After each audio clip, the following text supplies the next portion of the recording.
stumbled upon the McCabe trilogy by Maya Banks, and I just finished In Bed with a Highlander.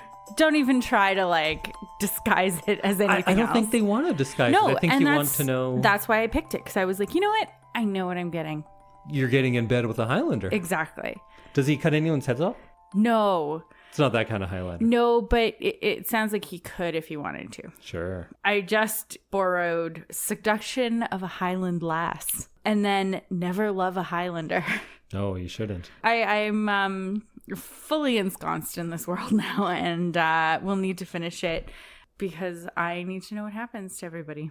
I think they bang.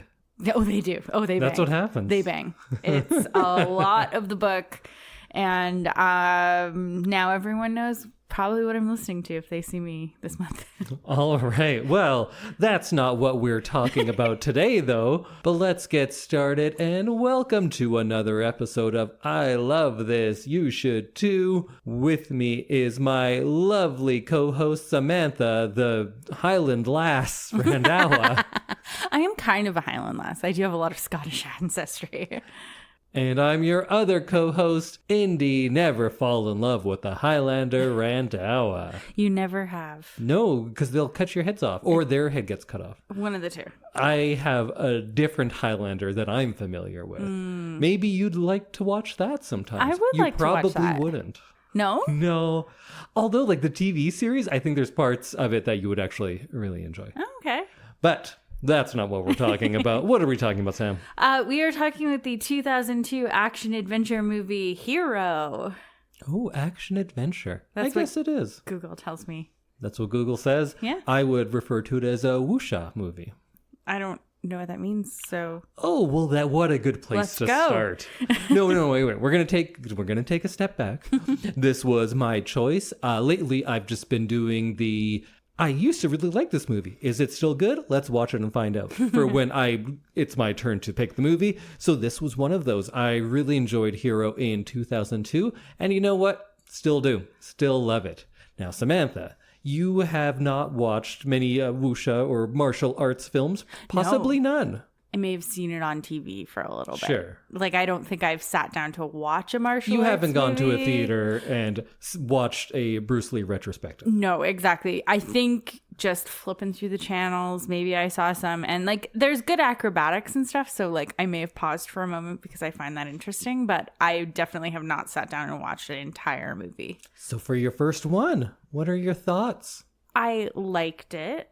It was a little kind of confusing at the beginning. I don't know if it was the subtitles. I've talked about this before. I have a hard time with subtitles. So I feel like my visual processing gets impeded a little bit with the reading aspect along with the visual aspect of the movie. So it took me a little bit longer to get into it. But once I was into it, I enjoyed it and I understood the story and I knew what was going on, which is step one of movies. But I liked it. I thought it was an interesting story, and I thought it was a very beautiful movie. That it most certainly is. Well, let's get into the movie. I wasn't sure of how to talk about this one because so many of the things that I would bring to you, I would have all this film history. And we're jumping into 2002, which is late into this style of filmmaking. So I think we're going to kind of skip the history stuff because eventually I want to do just a full episode on the life of Bruce Lee and then one of his movies as well, because that was my jam when I was a kid more than anything. I really watched a lot of Bruce Lee movies and I still think they're great. And he's just a really interesting figure. So we're not going to get too much into the film history, but maybe I'll start by giving you a bit of context. Then we can go over the movie. First, I was thinking, how we do it. We do the ideological stuff. We'll talk about the visuals. We'll talk about the sound. But since this movie is so nicely divided into chapters for us with the color coding. Yes. We can just go chapter by chapter, maybe. Let's go. So when I said wuxia, that is the term for not just martial arts movies, because wuxia movies are martial arts movies, but not all martial arts are wuxia. So this literally means martial arts and chivalry, and it's a genre of Chinese fiction, and it gets a lot of historical fantasy, and then it gets adapted into all sorts of things like Chinese opera and television, and it does now kind of expand outside of China as well. And the most important thing I want to get across, because we're not going to get into all of that history, is when I was trying to sell you on this movie, I was trying to say, like, think of it as a musical. Because I know if people watch this movie, you'd be like, well, you can't walk on water. This movie's dumb. But people don't break it into songs either. No. So just as we're impressed of like, hey, you know what? Hugh Jackman is a great singer and dancer, and that's impressive. I want to stress that all of these people went to school to do what they are doing. This isn't a bunch of stunt people coming in. This isn't just CGI figures in their place. All of these people are doing the things. Of course, they're not walking on water, but they are doing very advanced acrobatics while suspended on wires. And when you go to school for this kind of thing, often you are also doing singing and dancing and Chinese opera, because that kind of combines all of this. So these, especially these lead actors, are just incredibly talented. You know that a bunch of them are just my favorite actors already. Yes. And then the fact that they can do all of this makes them that much more impressive. And this came out at a point where there was a big resurgence in this kind of movie and its appeal to American audiences and worldwide audiences. Of course, in China, it's not gone away. But after the success of Crouching Tiger, Hidden Dragon, American distributors thought they could make money off of these things. So then they started bringing these movies over, which usually were just getting a Chinese release. Because this was made in 2002 and was released in China then, but it wasn't until 2004 that it got a large American release. And it was very successful. I think it was the first Chinese film to ever open at #1 in American box offices. So it was riding that Crouching Tiger kind of wave, but also very... like it held its own and was very successful. Google tells me that Quentin Tarantino convinced Miramax to bring it to the US. His involvement in a lot of Asian cinema getting over here is both true and overstated, I think. Okay. Because he had this whole Rolling Thunder's Pictures, which he was trying to get a lot of these lesser seen movies here. And one of those movies was Chungking Express, my favorite movie of all time. And he was watching these things and was a big part of it. But I think the biggest thing is that Crouching Tiger won an Oscar. Right. And it was everywhere. So then people are like, hey, we can make money off the Chinese. Let's bring it over. Yeah. All that is to say that this movie, which could very easily never have been seen by American audiences in as far as a theatrical release goes, went on to be very successful, was nominated for awards, made millions of dollars, and I don't know, is it remembered now? I don't hear people talk about it, but... Yeah, I don't know. I don't think so. I don't know. I haven't heard of it before we did it here. Yeah, but it should be because it's great. Yeah, I enjoyed it. And if Sam enjoys it, then you know it's good. Then you'll probably enjoy it. Viewers, listeners. And of course, this was directed by Zhang Yimou, who has done lots of great stuff. I feel like his movies really tapered off in as far as their quality goes later on. He did this Great Wall epic. I think it was called The Great Wall. And man, it was so bad. How do you make Raise the Red Lantern and Judo and Hero and then that? Oh, wow. It was rough. Also, the cinematography, and of course I think this movie looks beautiful, was done by maybe my favorite cinematographer, Christopher Doyle, who does the majority of Wong Kar-wai's movies. So maybe let's start off just going through the movie. There's kind of 6-ish chapters, almost, I'd say. You have the black chapter, which is the framing story. There's the gray or brown area when it's the fight with Sky. I know I am going to forget the names of the characters a lot, so maybe I'll just say them all at the beginning because I often refer to the actors rather than the characters. So Sky is Donnie Yen. That is the first battle. Jet Li, of course, is our nameless protagonist. Tony Leung, my favorite actor, is Broken Sword. Maggie Cheung is flying snow, and Zhang Ziyi is moon, sometimes translated as fading moon in certain ones. And Zhang Ziyi and Tony Leung were in another movie we watched. Well, Tony Leung and Maggie Cheung were both in the Mood for Love. Right. And 2046. Zhang Ziyi also is in 2046 with Tony Leung. Okay. I knew I'd seen those three somewhere. Yes. Very recently. We're doing a lot of Tony Leung this year, which I am here for. It's the year of Tony. It always is in my heart. I know it is. We even saw a Tony Leung movie in the theater because he was Mandarin in Shang-Chi. Oh, that's right. He went to the Marvel Universe and really was the best part of that movie. Because the movie was... He was pretty great. He's good. Man, he is just a presence. Him and Simu. Yeah.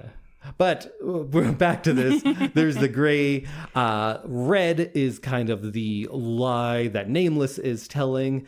There's the blue where the king is giving his interpretation. There's the white section, which is the true history. And there's a green flashback as well. First off, how did you like the color coding? Or was that something that even jumped out to you? I could tell that the story was changing. I didn't really grasp onto the fact that it was like truth or lies or anything like that. Okay. I give a lot of like notice to the fact that like I don't always get everything because I'm reading, but I liked the color differences and I definitely clocked them, but I don't think that I noticed how the colors corresponded with what was the meaning was, I guess. I would agree in that, like, the blue area doesn't mean it's all sad, or the green one. I think the colors are not arbitrary, but they don't have the same meanings that we always put on those colors. Like, the white is all good and pure or anything like that. I think their colors are used based on the environment that suited them. That's another interesting thing, because this movie is about the unification of China, and all of these colored areas are all around China, like all up into Mongolia, even for some of it, for the yellows. But we can go through it, and then if we have any points where it's not clear what was going on, because this movie is one of those, like, it's usually called Rashomon style, but you haven't seen Rashomon yet. That just means that there are multiple tellings of the same story. We get to see the same thing happen a few different times from different people's points of view, or sometimes they're just straight up lying and that never happened. Oh, okay. So first there is the black area, and this is that framing story where Nameless is meeting the king. And this is kind of historically accurate to be black. That particular dynasty, China's first. And again, I'm going to say things about ancient Chinese history I don't really know. I have a basic understanding, but I'm not an expert, so I'm going to get things wrong every now and then. Don't write a paper on what I'm saying in the history part. Okay. When it comes to praising Tony Leung, yeah, you can quote me on all that. That's true. I'll continue writing my paper about Tony Leung then. Well, I meant more our audience. But... Okay, great. So my thesis at this point. The Qin dynasty favored black. They wanted to wear all black. They used all black horses. And it's very intimidating. Yeah. And it gives a kind of a unity more, like you look as one. Yes. And Zhang even went to the extent of painting all the horses black so they would be how they should be. Oh, really? Yeah. Oh, that's fun. Now that I know you love crazy directors being like crazy on a grand scale, I'm going to give you all of those tips because you mentioned it with the tulips in Wicked. Yes, yeah. So and now... I really appreciate the not using CG because we can just do it ourselves and that would be great. Yeah. That idea. Let's talk about that first, because this intro feels epic. It is in a huge scale. Huge. Yeah. We were talking about Lord of the Rings, Saving Private Ryan, things like that when we were watching it. But it's not shot like a modern epic. It doesn't look like Lord of the Rings. It looks real. And Lord of the Rings is a very good looking movie. I'm not saying that's not one of these super glossy CG movies, although it of course uses some. But like those Avengers movies where everything is so clean that it doesn't look real. Right. Where it's hard to assume that this could actually happen. Yeah. And we've gotten to the point where CG in a movie like that looks great and realistic. Yet I'm not sure if it's because I'm older and think of grainy film as being more real than this sort of thing, but nothing in a Marvel movie has weight to it. Yeah. If that makes sense. It doesn't feel real, although it looks absolutely real. This, I thought, looked real because it relies on very little CG. The soldiers are mostly just actual Chinese army. Okay. That's how they got them. They're just like, hey, you're there's a million of you guys. Today You're going to is do this. To do this, yeah. That'd be a pretty good assignment. That's pretty great. And you're going to like get to go to wardrobe and ride a horse and just like hang out. Yeah. Have a feather on your hat. On your, what is it, like a helmet? Yeah. Yeah, okay. Feather on your helmet. I want to be respectful of the army. You don't want the Chinese army angry at you. I really don't, especially since we're going to that part of the world soon. They don't listen to this. Okay, great. Yet. But I also think that there's something to be said about the film grain. This has grain to it. It looks like an older movie, even though to me 2002 isn't old, but they haven't digitally cleaned up the film stock, which is kind of a more regular practice now. Yeah. So because of that, it doesn't feel fake ever. It felt very old-timey. Like it felt like we were actually looking at the world as it was in, was it like 200 something? Yeah, and this was built on sets too. Like that set was built. Oh. So the backgrounds, everything is real. When they're using CG, it's probably for little cleanup things, erasing the wires, stuff like that. The people are doing these movements and the backgrounds are real. And to me, at least, I can feel it. It feels different. Yeah, definitely. And I really appreciated how you could tell that they were doing it. It wasn't just computer added, all of the movements and everything. And then also you said when we first started watching the movie that like, yeah, that's just 1,000 people. That's not that's not CG. They're not like duplicating a crowd. They're not saying like, here's 10 people and we're going to make it like 1,000 times over. It actually just is 1,000 people. And so I was like really impressed with that. And I did think that sometimes maybe I missed a little bit of the story just because I was looking at like everything that was happening in the background. Because there was so much background. Yeah. And I always really enjoy when I know that it's not CG. I always enjoy looking at all the actors in the background because there's a good chance that someone's not doing what they're supposed to be doing. Right. Because like, how do you control 1,000 people? And well, ask the Chinese government. They're controlling a lot more. And that's why they probably were so good at it. This may have been different because they are Chinese army and the government is in charge of them. But I always enjoy in these like big epic things where they actually do have that amount of extras in there to play those parts that you always see something that's kind of funny. You're like off to the side happening. And so this was definitely a movie where I was looking for that. In this opening sequence, I also really loved the contrast it has within itself and to the rest of the story. Like you were saying, there's so many people in the background, and then you get into the rest of the movie, and there's usually only one or two people on the screen at a time. Yeah. And you get these grand vistas or very interesting backgrounds. And within this sequence, and at the end, I loved those parts where it was just Jet Li against this seemingly endless army of faceless soldiers. Yeah, that was really impressive. So Jet Li's character is telling the story of how he killed these assassins, and with each story, he gets to go closer and closer to the king. And the first story he tells is the battle with Sky, played by Donnie Yen. And this sequence is probably the best actual fight. If you talk to martial arts people, they'll say that this is the best one. To me, it's not though, because it's not the most interesting. They are just technically the best. Jet Li and Donnie Yen are both just top of the line martial arts actors. Okay. Yeah, everyone seemed to be very, very good at what they were doing. Yeah. Yeah. If you compare them side by side, you will see how much more intricate and fast this particular fight is. But it's not as stylized as the others. And as someone who's more of a movie person than a fight person, I appreciated those other ones more. But still, this one was, of course, amazing.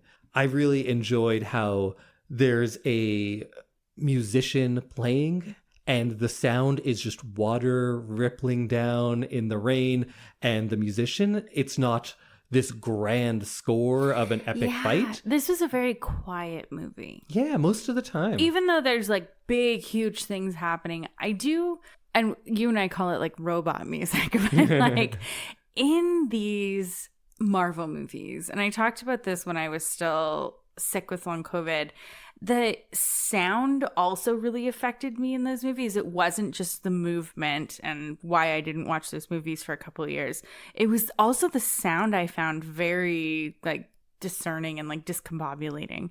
And so this was a really nice movie to watch because you could really focus on what they were doing, and then you also got the nature sounds with it. Yeah. I love the sound mix of this movie. It's something we don't see very often, hear very often.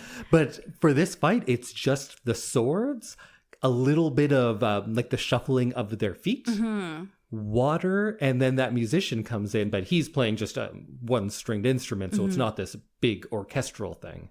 I just hate when they use like bass to amplify how high stakes something is. Just that concert. Just like, yeah. And that, I hate that. And I always leave a movie feeling like I can't hear properly because it's like, it's been so loud. And this, I feel like I would really like to see in a theater because it would be really enjoyable. Yeah. I love a score that accentuates what you are already feeling rather than tells you what to feel. And I feel like especially modern horror and action really go the wrong way on that. Yeah, absolutely. But yeah, I love the sound design in this. And then we get that kind of black and white sequence where, in case you weren't clear, that this section is like the unemotional one, because everything kind of has its own feel to it. This one is much more... I was going to say it's black and white, but it literally is black and white. He's not subtle with his use of color in this at all. He's showing you, I'm doing something different in each section, so I'm drawing attention to it. And this one is the least emotional, so it's black and white. And it's like they're playing a game of chess because these are maybe the two best fighters. So their fight, they're saying, it's so good. Like, we don't have to do it. We're going to do it in our minds. And they have a fight in their minds, which you can call silly if you want. I get it, but it's very much like a chess, or they're playing a game. Oh man, I thought I was so smart saying like, oh, it's like a chess battle. It's black and white. And then I was gonna draw an analogy to how Nameless is always moving forward to the king. He moves a few paces each time, and he's trying to get the king, like in chess. And then the king counters at the end. But they're actually playing a Chinese game with black and white pieces. I don't know the name of that game, but they're playing it in that scene, and then it goes into the black and white fight. So I thought I was catching something subtle, but no, it was showing you right there. I also loved in that sequence when Jet Li's flying through the raindrops and he's moving faster than the rain. So you can see the raindrops kind of exploding on his face as he moves forward, and they're almost frozen in time because he's going so fast. It was very cool. Again, another moment where we didn't use really loud sounds to like show you how fast he was moving. Just little water. Splish, yeah. Splish, splish. Like, we can see it. We know how fast he's moving because of that. We don't need the like or whooshing sounds. Yeah, like we don't need the extra sound effects in order to know what he's doing because we can see. I feel like the sound design of this movie is not talked about enough. I guess it's when the visuals look like they do, you kind of forget about the sound, but they both work great. And I think that's the strength of the sound design, is letting those visuals speak for themselves and not overpowering them. Yeah. So that all was a lie that Nameless was telling. Right. Because in reality, we learn later that Sky allowed himself to be killed. Although I guess those things did happen. It's just we didn't hear the conversation beforehand or during that we get later in the movie. Right. Then we go into the red chapter. This is another one of Nameless's lies.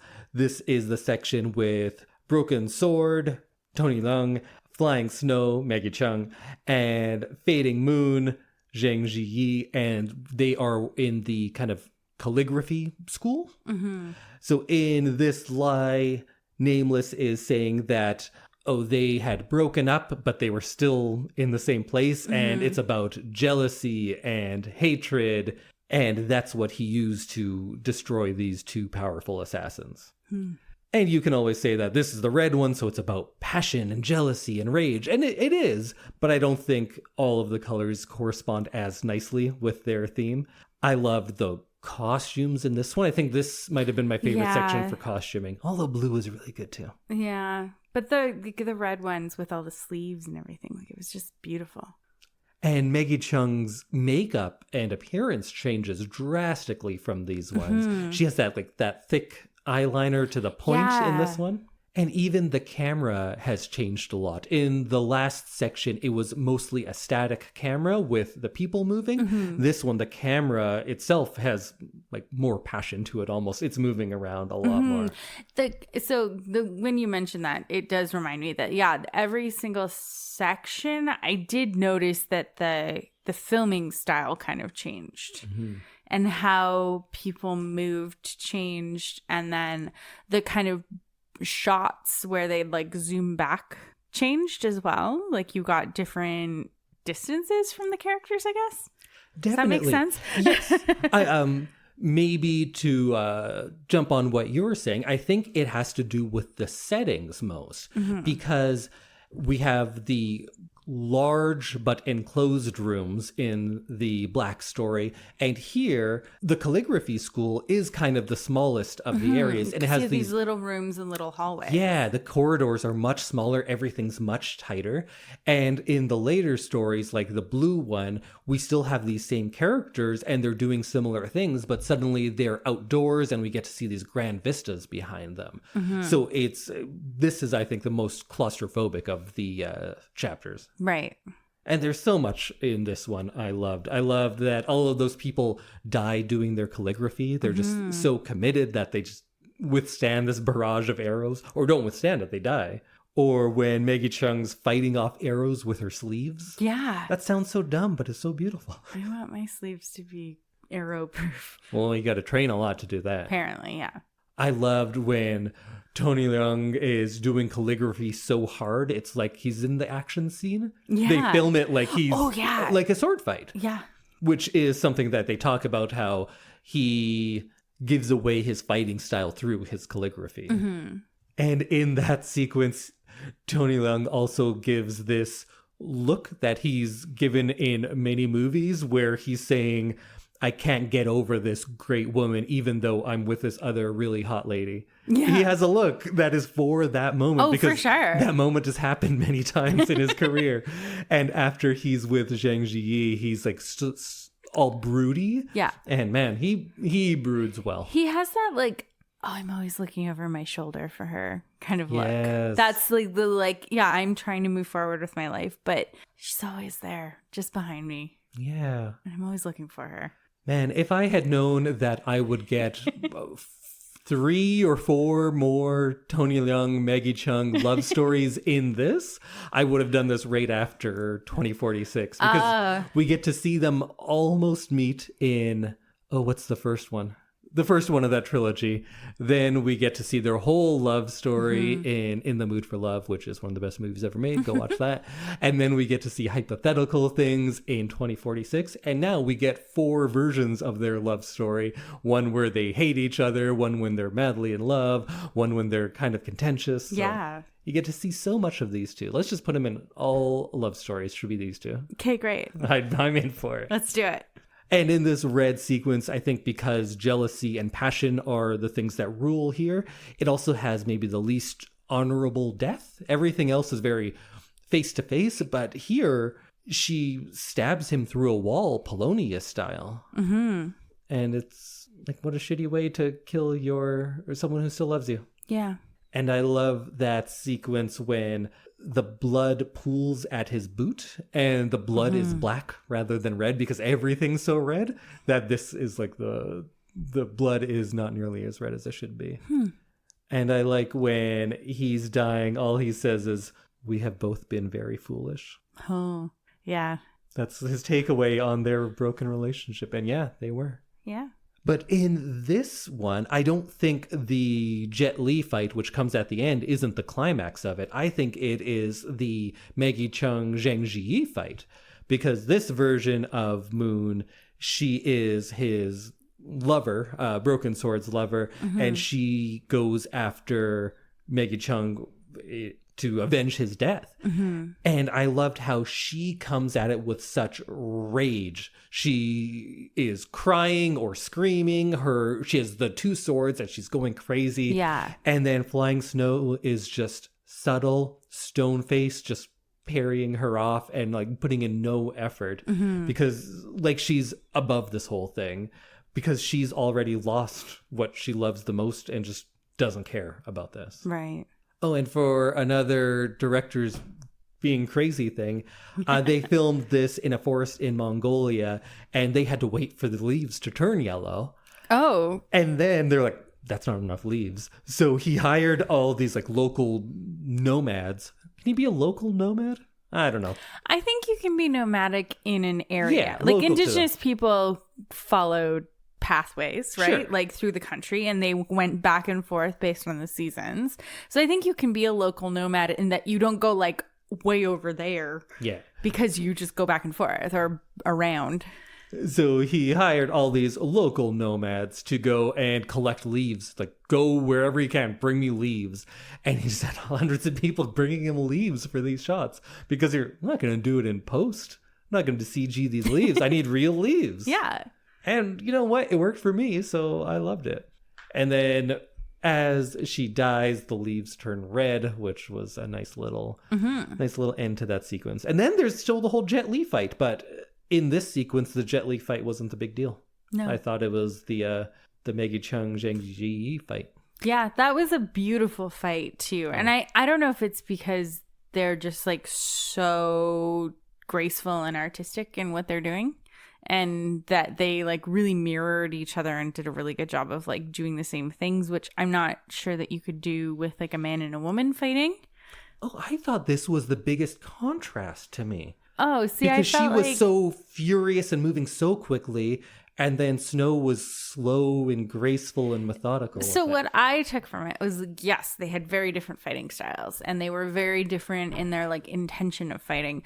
But you could see, I don't know which one was the younger. Sorry, Moon.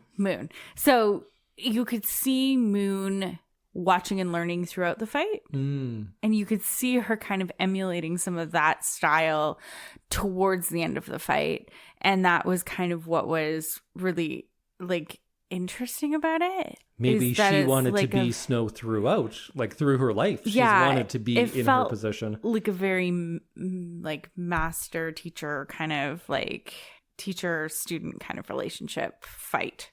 I think that's... Does that make sense? Like, I feel like I'm... Very much, because she is literally the student. Yeah. She's the calligraphy student, but she's the young one. She is the student. And it felt like towards the end of the fight, it got harder, like physically harder, because she was unknowingly teaching Moon her ways by showing her how she fights. Right? And so then it felt like at the end, it was very much like it was a hard fight. Harder than it was at the beginning, just because she had let so many of like, I don't know, secrets is probably the wrong word, but like techniques go. Absolutely, because that's what Nameless is telling him too, right? He's saying through his calligraphy, I learned his secrets. So the idea of learning the secrets of a master swords person Yeah, great. is something that this movie posits something you learn and then you can defeat them through learning their secrets. Yeah. Anything else in the red? It was just beautiful. So then back in the black interstitials, the king says like, you're lying, I found you out, here's what really happened. And then the king posits a story. And it's interesting that in the king's story, he still has a very romantic idea of all of these potential assassins. So this story is what he thinks actually happened. Again, not really the truth, but not Nameless's lie anymore. And it has the same three characters. I think it's mostly in the same location. It's more, it's not a calligraphy anymore. It's a library. Right. They have all of those scrolls everywhere. That whole scene, I was just like, man, I'd hate to be the person who just like finished stacking all those up. Oh, right. When Nameless cuts them all down. And then like the big thing of arrows that he like spills. I'm like, oh, I just finished picking those up. That's all that kept going through my head was like, someone was in charge of like cleaning up this room and they just like destroyed it. So I felt bad for them. There's a similar silk clothing in this one, a lot of flowy stuff, but it seems like the wind is softer. There's a lot of wind in that fight with Snow and Moon. Mm-hmm. Here, there's kind of more of a soft breeze, and instead of those narrow corridors, there's mountains and skies. It's much more open. This is kind of an open scene. Everyone's emotions are right at the forefront. It's very romantic in the truest sense of romance, of like whatever you were feeling, just kind of reveling in that. And then this has one of the most gorgeous scenes in film history. Mm-hmm. I don't know, that one where Tony Leung and Jet Li are fighting on the water. That was... So at the beginning of this movie, I was like, that looks like BC. Or like right on the border of BC, between Alberta and BC. And I was like, that could be the Rocky Mountains. And then this scene, I was like, I have camped at lakes where you get up early enough in the morning to like use the washroom or like make coffee or start a fire or whatever. And it's that still. And it's kind of like a magic moment. And I just felt like the magic of that scene and felt like that really added to it. And going along with what I was saying before, because that magic moment mm-hmm. only happens for a little bit, I think it took them months or a full month to film that scene because they could only do it for a little bit of time every day. And it doesn't happen every day. Yeah, so they would have to wait for the weather, for the light, and for everything to be that still. He didn't allow it to have some wind ripples and then we'll just smooth it out with a computer. Mm-hmm. They waited for it to have that mirror reflection on it. And then they have to do all of these things. Like, sure, they are on wires and they are assisted, but they are doing these acrobatics. And maybe it's in my head that I'm giving it this credit because I know these things, but it looks better than, for instance, the first Spider-Man movie, which was around this time. Spider-Man's flying around and doing all these things. Mm-hmm. He looks rubbery to me because he was CG. Right. And it's gotten better over the years, of course. Of course. But also you can tell these are people. People are doing this and it looks like it. And I appreciated that. And I was going to talk about that because like, in modern, and I know we're just like shitting on the Marvel franchise right now, but it's a touchstone that almost everybody knows. So it's easy to compare. And like when I was sick with vertigo and like didn't have the ability to like transfer my eyes really quickly and like look at different lights and different scenes, I found it really annoying because you got like 0.5 of a second of every single shot. And you know that these shots took hours to set up. And it's just like, just let me see the fight. And we say this every time we leave a Marvel movie. We're like, just let me see what's happening. Yeah. Because you get this like boom, boom, boom, boom, boom, boom, boom, boom. And you've seen like 6 different versions of this fight and 6 different things that are happening in like less than 6 seconds. And it's just so overwhelming. And this let you like really sit in it and really understand what was happening. And you could see the emotion. And they did cut around a little bit, but it was enough that you got to see the emotions on people's faces. You got to see just the scenery. You just got to see their fight. You got to see like a wide shot. You got to see a close up, and it was beneficial to what was happening in the scene as opposed to just like a crazy flash of like almost like a slideshow of what's happening. Absolutely. If you are cutting so often, in my experience as a terrible filmmaker, it's to hide things. That's why you cut a lot. Yeah. And now I guess it's for attention spans, or I don't know what. It's just the I style. find it so hard to enjoy something that's cut like that. But you can't tell what actually happened. No. And I think a lot of the times in those movies, they don't know what happened. And maybe over everything, that's the benefit of real people and real sets over CG. It's not that real people are better and look better, although I think they do. It's that if you are using real people and real sets, everyone has this intention. You know what you are doing and you have a certain intention for that shot. When you can do things after the fact, usually there's like multiple iterations, like, oh, this might work here, oh, this could work here, and you're figuring it out, and those editors and those graphic artists are doing lots of amazing work. But it is different than the director, cinematographer, and actors having the same intention with whatever they do. And if there's anything this sequence shows is great intention on the behalf of all of those people working together for this storyline to make this romantic, dramatic, graceful fight. Because this is a movie about fighting. It's about killing and fighting, yet it is also a movie about pacifism and peace. And the way you can kind of combine those two things is by scenes like this that are just absolutely beautiful and are as at home in a ballet as a kung fu movie. Oh, for sure. And I could totally imagine all of these people being incredible at ballet. I bet Like you can they've done see it. a lot of that kind of stuff. Oh, yeah. for sure. And then in this sequence, he has to stop the fight because a drop of water fell on the corpse of his beloved. And that's just going along with this is the really romantic sequence. Yeah. And then he kills himself, because how else would you end the most romantic sequence? By a Romeo and Juliet style suicide. That's why it's still the most romantic Shakespeare play. Is it? I don't know. I don't know either. People seem to think it is. Yeah, but might be wrong. it's one of my it's not like the worst. I don't think that, but I think it's on the bottom third of Shakespeare to me. It's good. All Shakespeare's good. Oh, but yeah. it's No, not... I enjoy lots of Shakespeare, but I think that there's a lot more to be gained from other Shakespeare works than Romeo and Juliet. I think we just get it in school because it's about kids. Yes. So maybe that's why. Any final thoughts on the Blue chapter? So romantic. So romantic. Is it your favorite? I think so. I think so. But then again, I'm only thinking of that one fight. But no, I'm not, because there's also that part where they know they're going to die the next day and they just go to sleep, and the looks on their faces of both like, we're going to die tomorrow, but also it's okay because I have you. Yeah. And they convey that with their faces. No, Man, I love it's those some two beautiful so much. acting, and like you really get the mood.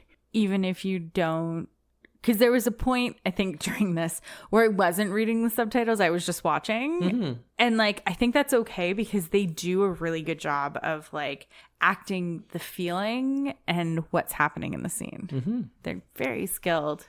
Good work, you guys. Good work. You're coming around on Tony Leung, huh? I like Tony Leung. A long time ago, the very first movie we saw with him, it was probably Chungking Express a few years ago. And you're like, I don't know what you see in this guy. And then you said John A. McDonald was better looking than him. And then I put out a thing on our Instagram saying like, hot or not. And you had John A. McDonald and I had Tony Leung. I think maybe you've come around on that part too. We'll see. You still think John A. McDonald's a real hottie, huh? No, I don't. I think Tony Leung is better looking. Finally. It only took 5 years. But I think you are the best looking. Well, you're biased and also incorrect. All right, now we have the white chapter, and this one is the truth. This is what actually happened. So the red and blue and gray, black and white ones, all lies. Finally, we get to see some truth. So we get to see those same characters. Again, they're at a library. I think that's where this part is too.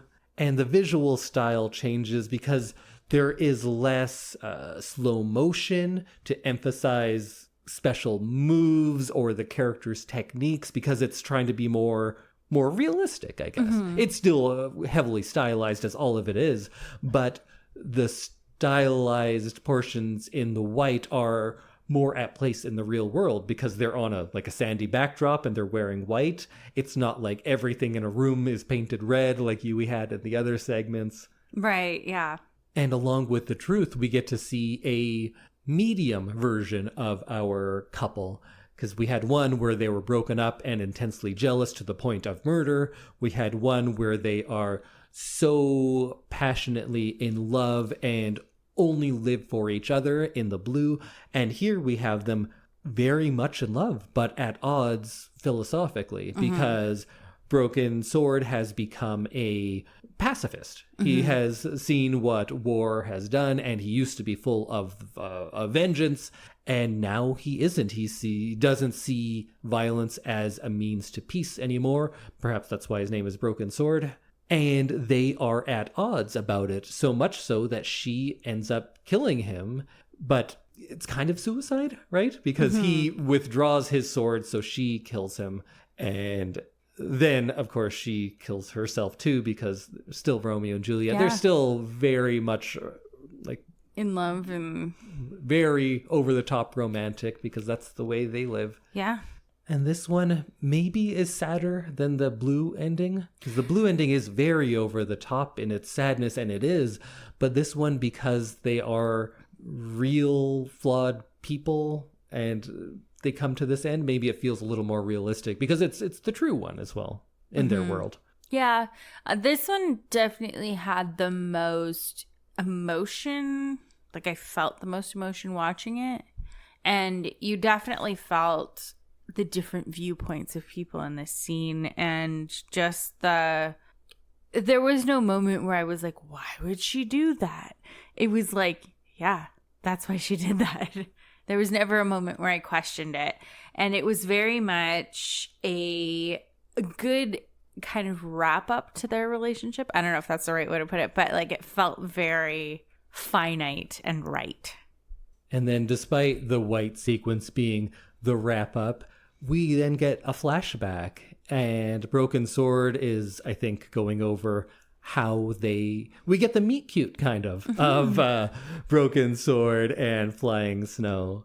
And this one is the green section, and it is very peaceful and happy at the beginning, and they are younger. Their costumes and hair and facial hair has changed to show that, because we know something happened to Broken Sword to make him no longer want to kill the king. And this is the story of how they got to that point. And it's interesting that all of our heroes, or who's the hero of Hero? Jet Li? Yeah? I guess. I don't know. That's the thing. It felt like mutual destruction in the end. It felt very everyone's in the wrong, but also everyone's doing the right thing. Yeah. It felt very... It's not black and white. Yeah. Yeah. I think a lot of our characters represent different paths to being a hero, perhaps. Or maybe just different political ideologies, because Nameless is very reactionary. Something bad has happened to him. Now he wants his revenge. Yeah. Flying Snow is a revolutionary. She wants to overthrow this. She wants to take out the king, and she's going to kill anyone who's in her way, including the man she loves. And then Broken Sword has become a pacifist in this. And then I guess the king is just representative of, well, it's not really the status quo because he's the first one. But maybe it is because we're watching this in the 2000s. It's hard to say. But the green sequence I liked in how much landscape there is. We get a lot more wide shots of the land, not just of people. And the camera seems to mirror this too, and having a more peaceful editing style. Until we get to the sequence when they are attacking the king. And they're just chopping through everyone's swords and shields. And I remember when that happened, you had a reaction of whoa, they're just chopping everything down. Yeah. Of course, that reaction makes sense. But what I said to you then is that their power is related to their desire and their will rather than their actual strength. It's like a ballet or like a musical. The best singer isn't necessarily the most talented person in the world of the movie. They have the passion inside of them, and the only way it comes out in a musical is through song. Similarly, they have this love for each other and this will for their task. So that's what overpowers the army, saying that their desire is greater than that of this entire army. Yeah, I agree. It was also just really cool watching the two of them fight through an army. It was great. I loved that. Yeah, all the chopping and stuff. Like, and once you're in the mindset of like superhero or like being your will being stronger than an army, that kind of thing. It's not literal. It's not literal. It's very much like you said, like a musical where like things just happen and you just are like, yeah, it's a musical. Yeah. It was a very powerful scene once you are in that mindset properly. And the idea of him chopping through all of this like armor and everything that's meant to protect the soldiers, it's huge, and it's a big ending, I think. And through this, or maybe it's in the very end, Broken Sword is saying that the greatest achievement a swordsman can have is peace. We kind of think of fighting as, for fighting. But to a lot of the world, it is an art. It is a method of discipline. And that's kind of what, like how calligraphy is for him in this. It's an art form and a form of expression, right? And he gets to the point where he thinks like, I've gone past all of that now, and now what I'm looking for is peace. I've mastered the sword. And so has Nameless. So Nameless could kill the king, but chooses not to. Right. He does that thing because he's gotten to, I think, 10 paces by this point. 10 paces, yeah. And he can kill someone within 10 paces. And the king even throws the sword down and says like, all right, let's do go. it. Yeah. And he doesn't. And he says to the king that you can set an example for the world. So that made me think, oh, so now the king is going to work with Nameless. But no, he has Nameless executed. Just to like prove a point, I think. Yeah. Like it felt very much like he was just trying to execute in order to uphold the rules of the land. Yeah, absolutely. Like it felt like, okay, in any other situation, if I had my way, he may have been saved and he may become like my best general or something, right? Like you want that guy on your side. But I think it felt like a very much like I have to prove a point here. And I have to show everyone else that like, you can't do this. Yeah. This isn't okay. And even though I would love to have that skill on my side, we have to tamp this out where it started. On his way out, I really love that shot where Nameless is walking down the stairs and there's hundreds of guards, but they leave a circle around him. Yeah. And the circle moves. And that empty circle has been something that quite a motif throughout this movie. There's a lot of empty circles around these heroes. Yeah. I don't know what to make of that. I'm thinking about it. Maybe by the end of our conversation, I'll have a take on it. But it's interesting that it happens so often. But yeah, the ending, I guess that's what we can segue into and just talk about the ending and the politics of the movie then as well. Because this movie was very much criticized as being like pro-totalitarian. Yeah. Yeah. So this is a state-sanctioned movie. Of course. Well, I mean, if you're using the army, I assume it is. And to just get a release like this in China, you have to have governmental approval. Right. So Zheng's works had been controversial in China before Hero, but none of them were ever criticized as being sympathetic to totalitarian governments. This one was. In the past, a lot of his movies were kind of critical of cultural tradition in China, and the criticisms of him were that he was anti-Chinese. So now this movie comes out and everyone's like, oh, look what he's doing. He's just a puppet of the Chinese government, which, like, again, at the end, it's about the greater good and he's sacrificing himself for the good of society. And that is a a principle that is just much more a part of non-Western art. Right. Like, we consume mostly American media. Most of our hero stories are American, and it is about usually a lone figure who is exceptional. It's cowboy movies, it's Die Hard, it's whatever. It's one guy who takes on the larger thing and stands up to them. Even though that's not what like American politics actually do, but that's yeah. But when it is something that is foreign, Americans and the Western world is much more willing to criticize it, because you have like that same first Spider-Man movie. There's a big shot of him landing on an American flag and doing the "Don't mess with New York," and we're just like, "Yay, great! We love him. We love Spider-Man," because I actually not love Spider-Man. Yeah. But when another country does something patriotic, we tend to be very critical of it, and this is one of those. Yeah. So first, we can talk about the king. So it's Qin, and my friend Qian taught me that Q is usually it's.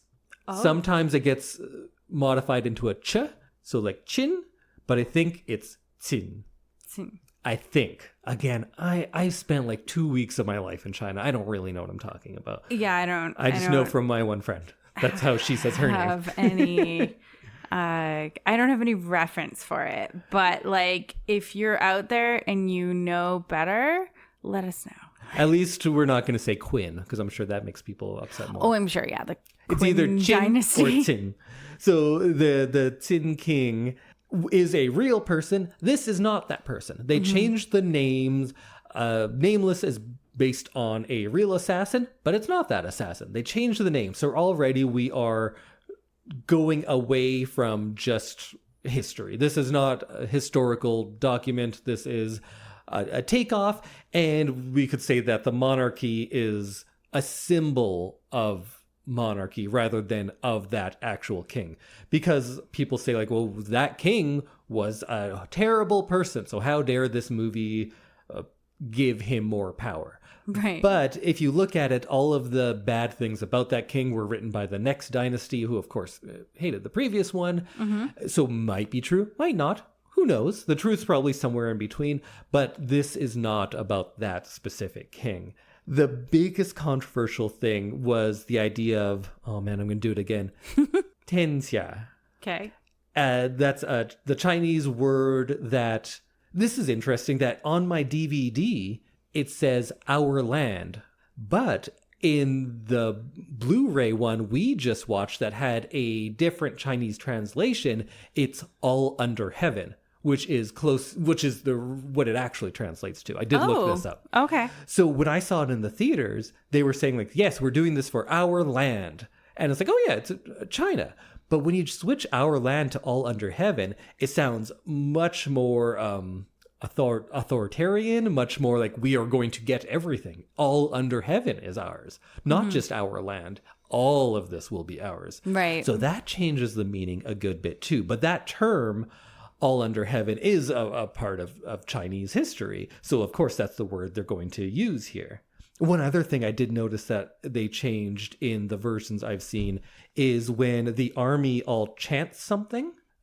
In old versions, I'd seen it translated as like something like "go" or like "storm," "fight." But in this version, which is more accurate, it's translated as "hail." But they didn't want to put that in American theaters because we think of the only person you hail is a Hail Hitler, and that's going to draw more of those authoritarian lines into this. Right. And I guess you can, in a reading that says that this movie is pro-authoritarian, you could make the argument that it doesn't really show people, just like some guy. There's no just regular people in this movie. It's a faceless wall of soldiers or these larger-than-life heroes, and that's it. We don't get any of the individuals.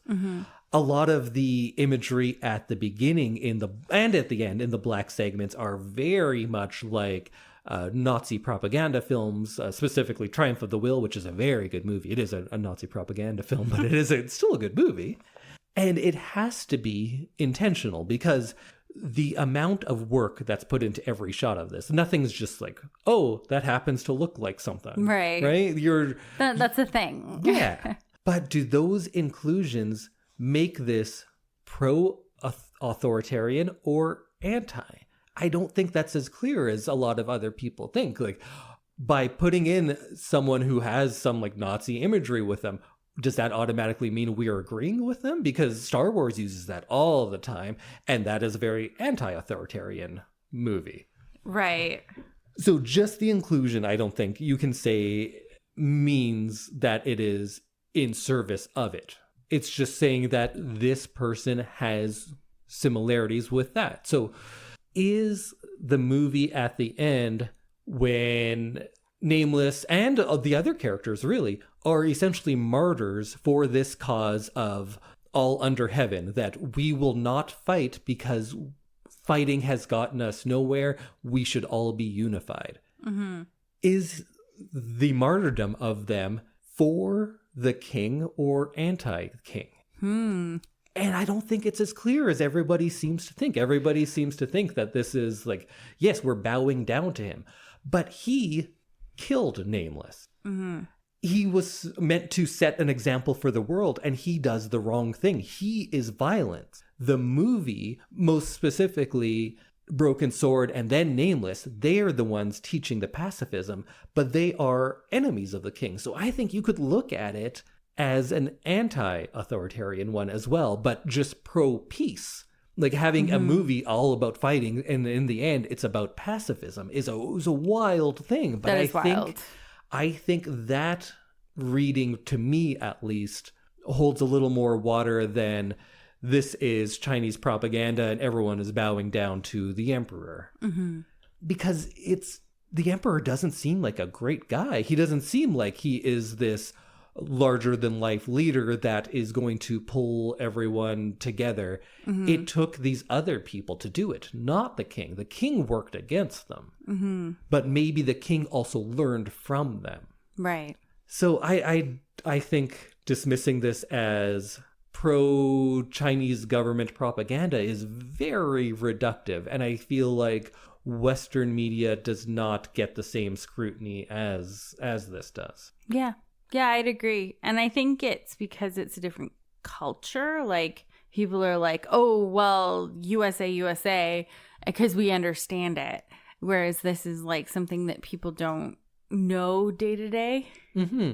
So and it gets a different lens, because what we hear in the media about China is like very different than what we would hear in the media about the US. And I think there's more of a threat there. And maybe it's just modern day China, but in very literal terms, we are Canadians living in 2025.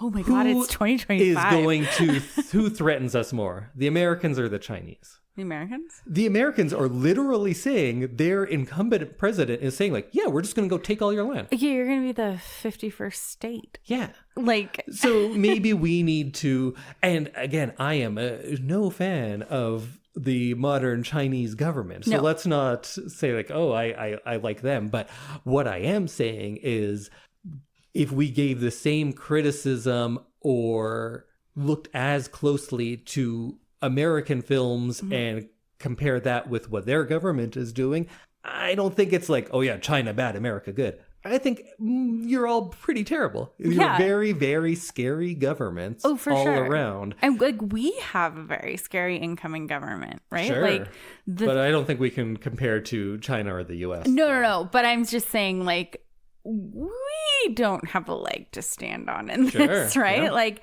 we historically tend to swing very liberal and then very conservative. And it goes back and forth like that, or like just being very conservative. And I think that, we should probably stop and take a look at ourselves if we're accusing other places of being very conservative.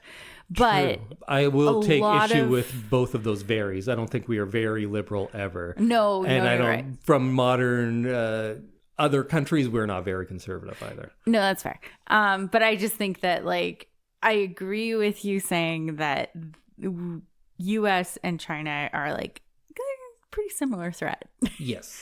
And both of those countries, I know a lot of Americans don't want to hear it, but you're very similar. Very similar. Also, China, not as far away as we think. Because I think a large amount of like the fear comes from the fact that they're far away and a lot of people haven't been there. Like, sure, you're not going to that part of the world very often. And so I think that but they're not as far as we think they are. And I think their reaches are a lot closer than we give them credit for. Well, yeah, everyone loves China when they're just buying their cheap electronics. But then we're like, oh, yeah, but we don't want to know anything about how this was made. We just want to benefit from it. But you know what? This is a very different... I could go on for a very long time. You know, I have a lot of thoughts on it. But let's just go back into the movie. Oh, yeah, movie. And Jet Li himself said, Zhang Yimou wanted to explore the kind of person that can become a hero within the frameworks of fighting, politics, romance, and jealousy. Is it the conquering king, the assassins, the killer of the assassins? Perhaps all of them can be considered heroes if highly misguided. So if that's someone who worked on the movie and is the lead saying like, yeah, it's not a clear black and white here. I don't think this is this Chinese propaganda film. I think it is a film made by a director who needed to work within a framework. If he made this very anti-government, it just wouldn't have gotten made. So he has to work within that, just as we do, just as you couldn't do a very critical American movie on a big budget either. There are so many stipulations that are a part of filmmaking in any country, if you were doing it on a large budget, that this is not unique to China. It is just something that we have grown so accustomed to in American cinema that it's just part of it. Of course, every superhero movie is going to be very pro-American. That's what they all are, and that's what they all will be if they continue to be made in the American system with a lot of money. So this is no different. And that's not to say that, so this can be forgiven for everything. I think this is special because in certain readings, and readings that I tend to agree with, this can be seen as very critical of such a thing rather than an endorsement of it. And I think that our real heroes are not the king. It's Nameless and Snow and Broken Sword, and to a lesser extent, I guess, Sky and Moon, those ones who have sacrificed themselves for peace, not for the king. They are not laying down their lives in service of the king. They are laying down their lives in service of something they hope greater will come along after their death. Mm-hmm. And I think that when it's paired with the modern Chinese government, we have a reading of it of that as pro-authoritarian. Had this been an American movie where everyone is sacrificing themselves for some inherent peace, we wouldn't have that same reading. But of course, it is a product of modern China. So I think you could look at it as something that is not going to upset the censor board, but still is something that does not take a pro-authoritarian stance, but just pacifism. Yeah. And authoritarianism and pacifism tend not to go along well together, so I don't think this is a pro-authoritarian movie. But what do you think? I don't know. I have a hard time with this kind of movie making a decision because I don't immediately think about that kind of thing. And I feel like I'm not immediately jumping to like, is this or isn't it? But you know what? Then you have a unique perspective then, because to you, did this jump out as being like a propaganda kind of movie? No. So I think that is very telling then. No, it didn't. And I think that I really what jumped out at me was the artistry, the beauty of it, and the differentness from other movies that I watch, I guess. And I think that it was, I don't know if just a story is the right like phrase to put on this, but like I feel like it didn't ever come up as like propaganda or not, which I know, like knowing a little bit about China and everything, like I know that like most things that come out of China are propaganda now. I also don't know if I fully agree with that, unless you were to say, yeah, most things coming out of the United States are propaganda, which 100%. then I would say Yeah. A lot of things now are propaganda, and we always maybe we, not you and I, but like people tend to think like, oh, propaganda, that happened in World War II. No. Propaganda is still a very big thing in our lives, and we really need to be like kind of mindful of it, especially in current circumstances, because a lot of what we're hearing is it's just propaganda for one side or the other, or like one argument or another. Most commercials, I feel, they really get into nationalism on when they're just selling like potato chips. It's wild. Oh, 100%. And I think that a lot of people are like, yeah, that happened in 1940. And you're like, no, that's not where propaganda ended. And I think that I can see the argument for this being propaganda, but it didn't come across that way to me. And I think maybe that's just how I watched it. But I think that I can see the argument for propaganda. So to finish this, because you could read it either way, and I love to hear from people who disagree, but the very last shot is a shot of the Great Wall of China with a rising sun.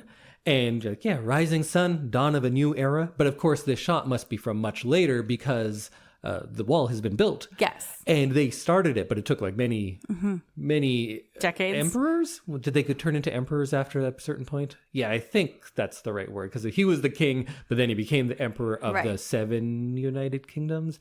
My history's not good. But so he was the first to unite them or have them united under him and started the Great Wall of China. So that last shot is the rising sun and the wall. And some text comes up and says that the king has accomplished the unification of China. And maybe it even mentions something about the Great Wall but how China essentially came to be. Mm-hmm.